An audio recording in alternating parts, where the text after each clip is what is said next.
তো guys, বোমবাদার movie দেবী চৌধুরানী এবং দেবদার মুভি রঘু ডাকাত তাদের অলরেডি 20 দিন এবং 21 দিন কমপ্লিট করে ফেলেছে। হ্যাঁ, আমি কথা বলছি রঘু ডাকাত মুভিটা তার অলরেডি 21 দিন কমপ্লিট করে ফেলেছে এবং বোমবাদার মুভি দেবী চৌধুরানী মুভিটা তার অলরেডি 20 দিন কমপ্লিট করে ফেলেছে।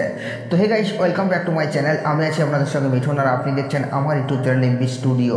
তো আজকে আমরা কথা বলবো এই দুটো মুভির বক্স অফিস কালেকশনকে নিয়ে। তো ভিডিওটা আপনাদের জন্য একটা ইন্টারেস্টিং হতে চলেছে, তাই ভিডিওটাকে শুরু থেকে নিয়ে শেষ পর্যন্ত কন্টিনিউ করবেন। এবং আপনি যদি আমার চ্যানেলে ফার্স্ট টাইম হয়ে থাকেন তো প্লিজ চ্যানেলটাকে সাবস্ক্রাইব করে ভিডিওতে একটা লাইক করে দেবেন। তো চলুন ভিডিওটি শুরু করা যাক।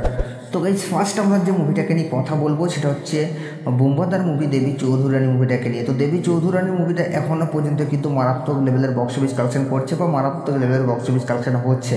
এক কথায় বলতে গেলে এখনও পর্যন্ত এই মুভিটাকে ফ্যামিলি অডিয়েন্স কিন্তু ব্যাপক হারে সাড়া দিচ্ছে, ব্যাপক হারে ভালোবাসা দিচ্ছে এবং এখনও পর্যন্ত রীতিমতো মুভিটাকে দেখার জন্য দর্শক হলে ভিড় জমাচ্ছে। তাছাড়া আমরা যদি দেখি রিসেন্টলি টাইমে অনেকগুলো সাউথ ইন্ডিয়ান বলিউড মুভি এসছে, কিন্তু তারপরও এই দেবী চৌধুরানী মুভিটা কিন্তু তার যে হল প্লাস শো টাইম সেটাকে কিন্তু অনেকটাই হোল্ড করে ধরে রাখতে পেরেছে। এবং এটা হয়তো রক্তবীজ-2 ক্ষেত্রে আর সম্ভব হয়নি, কিন্তু সেই জায়গাটাতে দেবী চৌধুরানী কিন্তু এখনও পর্যন্ত মারাত্মক লেভেলের বক্স অফিস কালেকশন করেছে, সেটাও আবার স্পট বুকিং থেকে। হ্যাঁ, যদিও বুক মাই শোতে টিকিট ট্রেন্ডিংয়ে নেই, কিন্তু স্পট বুকিং মারাত্মক লেভেলের হচ্ছে। এবং কথাই আছে না, পুরোনো চাল ভাতে বাড়ে, সেটাই কিন্তু প্রমাণ করে দেখালো আমাদের মিস্টার ইন্ডাস্ট্রি ইয়ানি বোমবাদা।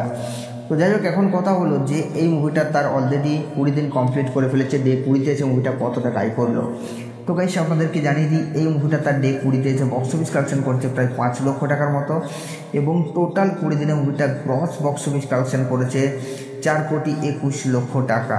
তো গাইস, এই মুভিটার বক্স অফিস কালেকশন নিয়ে আপনাদের কি মতামত আপনারা নিচের কমেন্টে অবশ্যই জানাবেন। তো গাইস, এরপর আমরা যে মুভিটাকে নিয়ে কথা বলবো সেটা হচ্ছে দেবদার মুভি রঘু ডাকাতকে নিয়ে।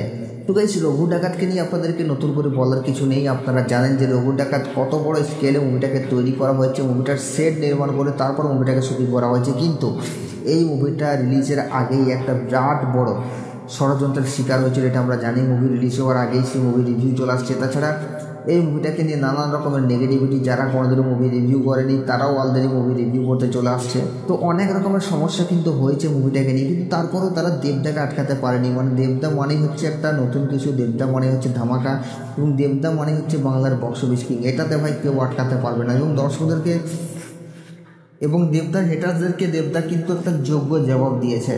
তো যাই হোক, এখন কথা হলো যে রঘু ডাকাত মুভিটা তার অলরেডি 21 দিন কমপ্লিট করে ফেলেছে। ডে 21-এ এসে মুভিটা কত টাকা আয় করলো। তো গাইস, আপনাদেরকে জানিয়ে দিই এই মুভিটা তার ডে 21-এ এসে বক্স অফিস কালেকশন করছে প্রায় 17 লক্ষ টাকার মতো এবং টোটাল মুভিটা এখনও পর্যন্ত 21 দিনে গ্রস বক্স অফিস কালেকশন করেছে 15,37,00,000 টাকা। তো গাইস, এই দুটো মুভির বক্স অফিস কালেকশন নিয়ে আপনাদের কি মতামত আপনারা নিচের কমেন্টে অবশ্যই জানাবেন আর সাবস্ক্রাইব করে দাও নেক্সট ভিডিওর জন্য।